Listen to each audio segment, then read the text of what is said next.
আসসালামু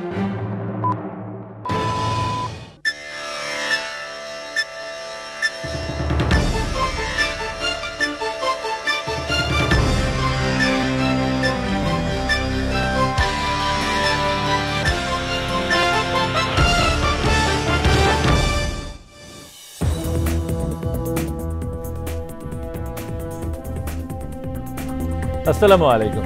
চ্যানেল এই সংবাদে সবাইকে আমন্ত্রণ জানাচ্ছি আমি সোহেল ফাইসাল। আর বিস্তারিত সংবাদের শুরুতেই জানিয়ে দিচ্ছি ফ্রেশ আটা ময়দা সুজি সংবাদ শিরোনামগুলো। ফিলিস্তিনকে রাষ্ট্র হিসেবে স্বীকৃতি দিল যুক্তরাজ্য, কানাডা, অস্ট্রেলিয়া। দ্বিরাষ্ট্রের মাধ্যমে শান্তি প্রতিষ্ঠার চেষ্টা বলছেন বিশ্ব নেতারা। গণহত্যার জন্য শেখ হাসিনার শাস্তি ও আওয়ামী লীগের বিচার চাইলেন নাহিদ ইসলাম। দল হিসেবে বিচারের সিদ্ধান্ত এখনো হয়নি জানালেন চিফ প্রসিকিউটর। এবং চূড়ান্ত হলো standard chartered channel I agro award 2025-এর পুরস্কার তালিকা।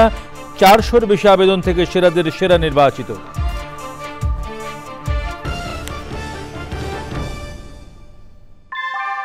ভূমিকম্প সহনীয় মোস্ট ডিউরেবল দেশের প্রথম থার্মেক্স রড সালাম স্টিল। সালাম স্টিল বোঝে ডিউরেবিলিটি। সালাম স্টিল, মোস্ট ডিউরেবল স্টিল। প্রিয় দর্শক, সংবাদ শিরোনামগুলো জানাচ্ছিলাম। এখনকার এই সংবাদ আয়োজনে একই সঙ্গে চ্যানেলের ইউটিউব চ্যানেলে এবং চ্যানেলের ওটিটি প্ল্যাটফর্ম আই স্ক্রিনে লাইভ স্ট্রিম হচ্ছে। যাচ্ছে বিস্তারিত সংবাদে। ফিলিস্তিনকে রাষ্ট্র হিসেবে স্বীকৃতি দিয়েছে যুক্তরাজ্য, কানাডা ও অস্ট্রেলিয়া।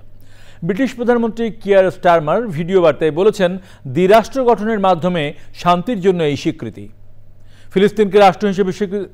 কানাডার প্রধানমন্ত্রী মার্ক কার্নি জানিয়েছেন তারা ভবিষ্যতে অংশীদারিত্বের ভিত্তিতে কাজ করতে চান।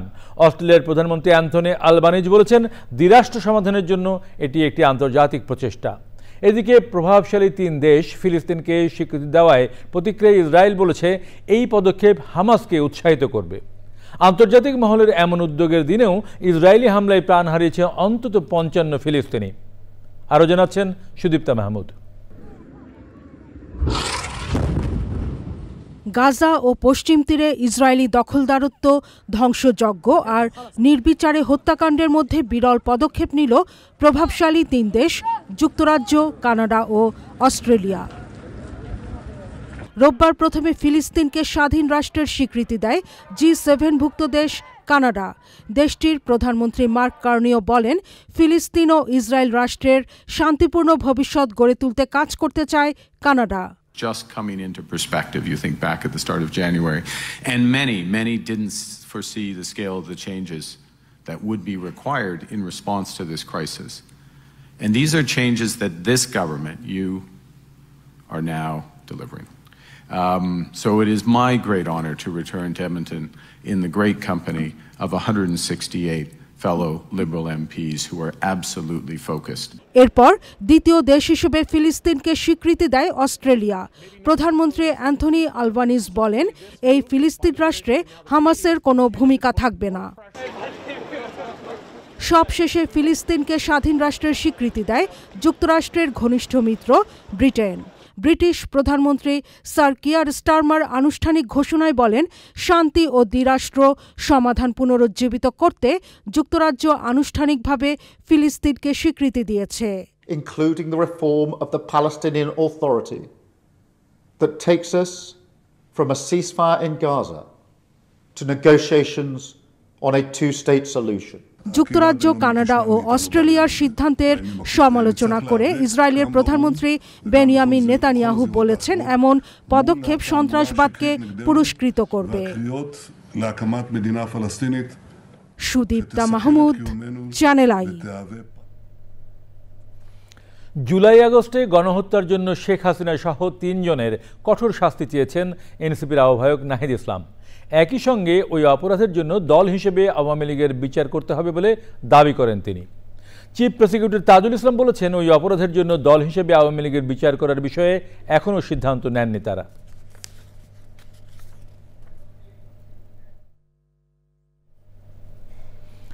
বিএনপি মহাসচিব মির্জা ফখরুল ইসলাম আলমগীরের সঙ্গে বৈঠক করেছেন ব্যবসায়ী নেতারা। বিকেলে বিএনপি চেয়ারপারসনের গুলশান কার্যালয়ে বিজিএমইএর সভাপতি সহ অন্য ব্যবসায়ীরা বৈঠকে অংশ নেন। বিএনপির স্থায়ী কমিটির সদস্য আমির খসরু মাহমুদ চৌধুরীও বৈঠকে ছিলেন। বৈঠক শেষে জানানো হয়, ব্যবসায়ীদের নিরাপদ বিনিয়োগ সহ বিভিন্ন বিষয়ে কথা হয়েছে।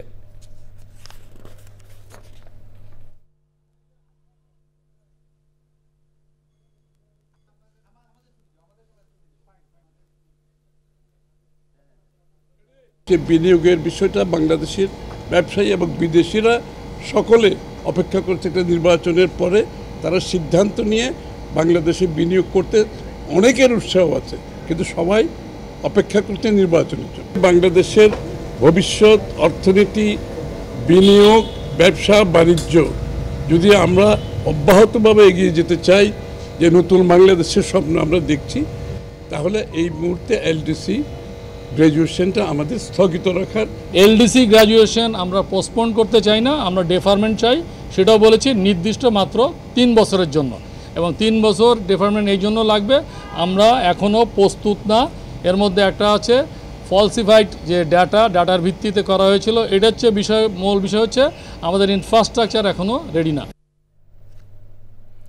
চূড়ান্ত হলো standard chartered channel I agro award 2025-এর পুরস্কার তালিকা। বাংলাদেশ কৃষি বিশ্ববিদ্যালয়ের উপাচার্য সহ 6 সদস্যের জুরি বোর্ড 12টি ক্যাটাগরিতে 4 শতাধিক আবেদনের মধ্য থেকে সেরাদের সেরা নির্বাচিত করেছেন। আগামী মাসের শেষ সপ্তাহে বিজয়ীদের হাতে সম্মাননা তুলে দেওয়া হবে।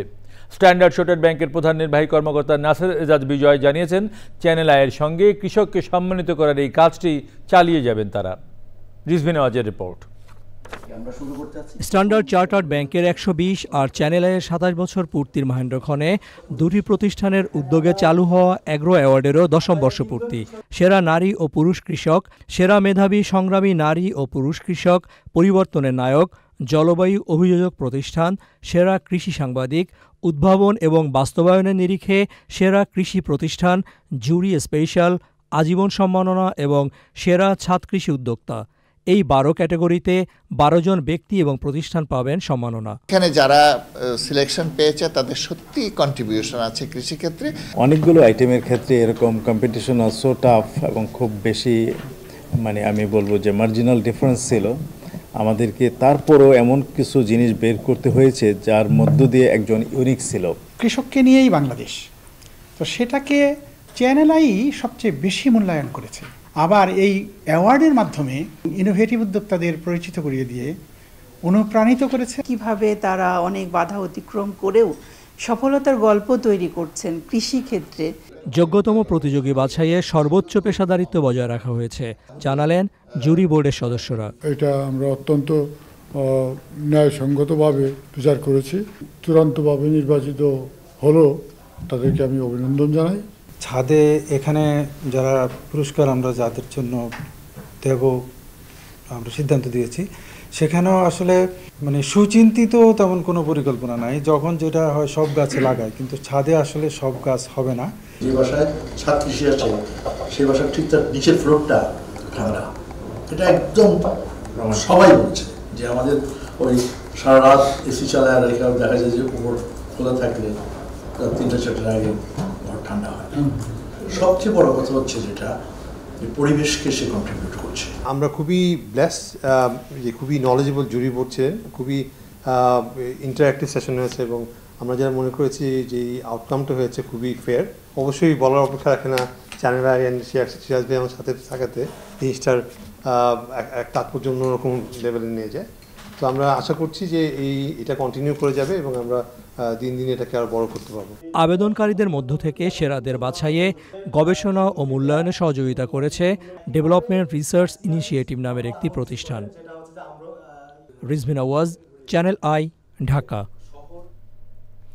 এবারে এশিয়া কাপ টি20 ক্রিকেট।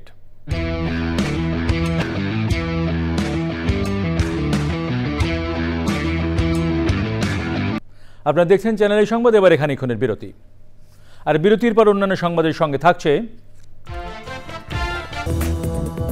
সংবাদে আবার আমন্ত্রণ। বাংলাদেশ শিল্পকলা একাডেমির মহাপরিচালক পদে নিয়োগ পেয়েছেন কবি রেজাউদ্দিন স্টালিন। 1 বছরের জন্য তাকে এ পদে নিয়োগ দিয়েছে সরকার। জনপ্রশাসন মন্ত্রণালয় থেকে এই সংক্রান্ত প্রজ্ঞাপন জারি করা হয়েছে। কবি রেজাউদ্দিন স্টালিনের জন্ম 1962 সালের 22 নভেম্বর ঝিনাইদহ জেলার কালীগঞ্জ উপজেলার নলডাঙ্গা গ্রামে। 8 বছর বয়সে তার প্রথম কবিতা শপথ 1970 সালে শতদল পত্রিকায় প্রকাশিত হয়। তিনি ঢাকা বিশ্ববিদ্যালয় থেকে স্নাতকোত্তর করেন এবং পরে সাংবাদিকতা ও সাংস্কৃতিক অঙ্গনে নিজেকে প্রতিষ্ঠিত করেন। কবিতায় অবদানের জন্য রেজাউদ্দিন স্টালিন 2006 সালে বাংলা একাডেমি সাহিত্য পুরস্কার লাভ করেন। যাদের নামে অতীতে অনিয়মের অভিযোগ আছে তাদের বই ছাপার কাজ দেওয়া হবে না বলে জানিয়েছেন অর্থ উপদেষ্টা ডক্টর সালেউদ্দিন আহমেদ। সরকারি ক্রয় সংক্রান্ত উপদেষ্টা কমিটির সভায় 2026 শিক্ষাবর্ষের নবম ও দশম শ্রেণীর বিনামূল্যে বই ছাপা ও বাধাইয়ের প্রস্তাব উপস্থাপন করা হয়। সভা শেষে অর্থ উপদেষ্টা বলেন, তালিকা পর্যালোচনা হচ্ছে, যাদের বিরুদ্ধে গুরুতর অনিয়মের অভিযোগ রয়েছে তাদের ছাপার কাজ দেওয়া হবে না। জানুয়ারি মাসেই সব শিক্ষার্থী বই পাবে আশা করেন উপদেষ্টা। সম্প্রসারিত টিকাদান কর্মসূচির আওতায় দরপত্র ছাড়াই 6 মাসের জন্য টিকা আমদানির অনুমতি চেয়েছে স্বাস্থ্য মন্ত্রণালয়। ক্রয় কমিটিতে ইউনিসেফের মাধ্যমে 3 মাসের জন্য অনুমোদন দেয়া হয়েছে। টেক্সট বই ছাপাবার ব্যাপারে বিভিন্ন কারণ টেক্সট বইটা 1 জানুয়ারিতে আমাদের দেওয়ার কথা, কতগুলো তো আমরা অলরেডি অর্ডার দিয়েছি, আরেকটা কয়েকটা শ্রেণী ছিল। তবে আমরা আরও ভালোভাবে যাচাই করার জন্য আজকে বলেছি যে এর আগে যারা যারা পেয়েছিল তাদের বইয়ের মান কীরকম ছিল, কাগজের কী ছিল, প্লাস কারা একাধিক পাচ্ছে, ইসে করছে কিনা, মনোপ্রাইজ করছে কিনা, আমরা সেই কথাটা লিস্টটাকে আর যাচাই বাছাই করে আমরা বলছি যে আমরা তারপরে দেব। এবারে আমিন জুয়েলার্স আন্তর্জাতিক সংবাদ।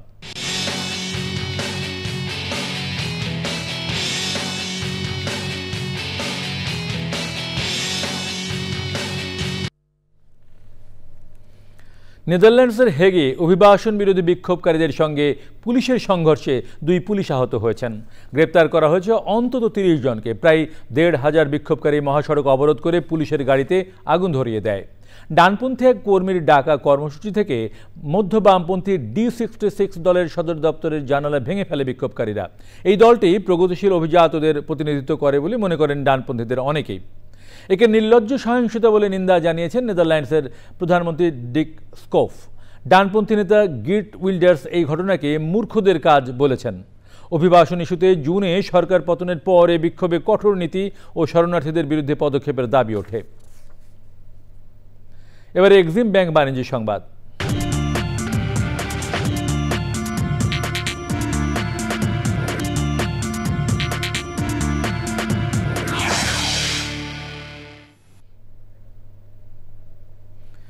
ঢাকা স্টক এক্সচেঞ্জে সপ্তাহের প্রথম কার্যদিবসে লেনদেনে নিম্নমুখী প্রবণতা দেখা গেছে। আগের কার্যদিবসের চেয়ে ডিএসসি সূচক 68 পয়েন্ট কমে 5,381 পয়েন্টে দাঁড়িয়েছে। কমেছে বেশিরভাগ কোম্পানির শেয়ারের দাম।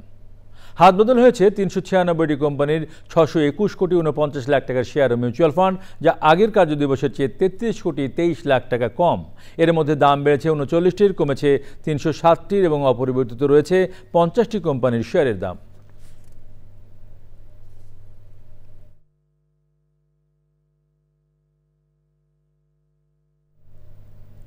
দেখছেন চ্যানেলের সংবাদ। সংবাদে আবারও খানিকক্ষণের বিরতি, আর বিরতির পর অন্যান্য সংবাদের সঙ্গে থাকবে। বিরতির পর আবারও আমন্ত্রণ সংবাদে। নারী ও প্রান্তিক জনগোষ্ঠীর জন্য অন্তর্ভুক্তিমূলক ন্যায় বিচারের প্ল্যাটফর্ম হিসেবে গ্রাম আদালতের ব্যাপক প্রচারের আহ্বান জানিয়েছে বিশিষ্টজনরা। রাজধানীতে গোলটেবিল আলোচনায় প্রকল্প সংশ্লিষ্টরা জানান, অল্প সময়ে স্বল্প খরচে ন্যায় বিচার নিশ্চিত করতে দেশের 61 জেলায় 453টি ইউনিয়নে গ্রাম আদালতের কার্যক্রম চলছে।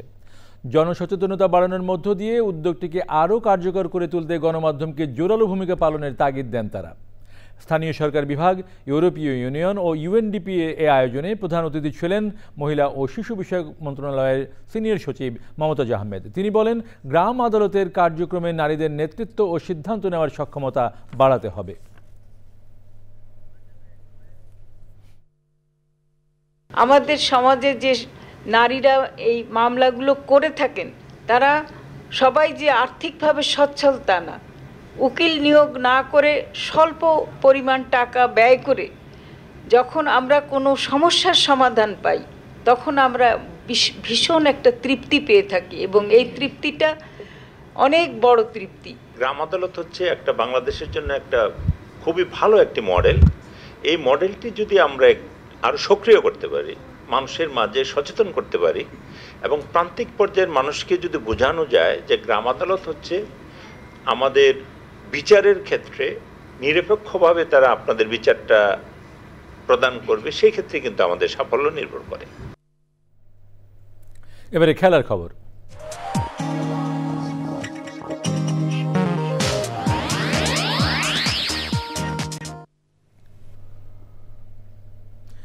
বিসিবির নির্বাচনের তফসিলে সংশোধন এনেছে বাংলাদেশ ক্রিকেট বোর্ড। 4 অক্টোবরের বদলে নির্বাচন হবে 6 অক্টোবর। এর আগে শনিবার ভোটার তালিকার খসড়া প্রকাশের কথা থাকলেও 2 দিন পিছিয়ে তা দেয়া হবে সোমবার সন্ধ্যায়। মনোনয়ন ফর্ম বিক্রি হবে 26 সেপ্টেম্বর থেকে 27 সেপ্টেম্বর পর্যন্ত। 28 তারিখে মনোনয়ন দাখিল করতে হবে বিকেল 5টার মধ্যে। এর পরদিনই মনোনয়ন বাছাই শেষে 30 সেপ্টেম্বর আপিল গ্রহণ ও তার শুনানি চলবে। 1 অক্টোবর দুপুর 12টা পর্যন্ত করা যাবে মনোনয়ন প্রত্যাহার। একই দিন দুপুর 2টায় দেওয়া হবে প্রার্থীদের চূড়ান্ত তালিকা। 6 অক্টোবর সকাল থেকে বিকেল 4টা পর্যন্ত হোটেল সোনারগাঁয়ে হবে পরিচালক পরিষদ পদের ভোট গ্রহণ।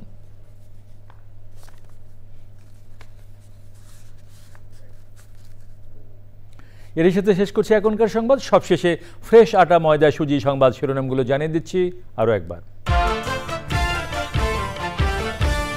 ফিলিস্তিনকে রাষ্ট্র হিসেবে স্বীকৃতি দিল যুক্তরাজ্য, কানাডা, অস্ট্রেলিয়া। দ্বিরাষ্ট্রের মাধ্যমে শান্তি প্রতিষ্ঠার চেষ্টা বলছেন বিশ্ব নেতারা। গণহত্যার জন্য শেখ হাসিনার শাস্তি ও আওয়ামী লীগের বিচার চাইলেন নাহিদ ইসলাম। দল হিসেবে বিচারের সিদ্ধান্ত এখনো হয়নি জানালেন চিফ প্রসিকিউটর। এবং চূড়ান্ত হলো standard chartered channel I agro award 2025-এর পুরস্কার তালিকা। 400-র বেশি আবেদন থেকে সেরাদের সেরা নির্বাচিত।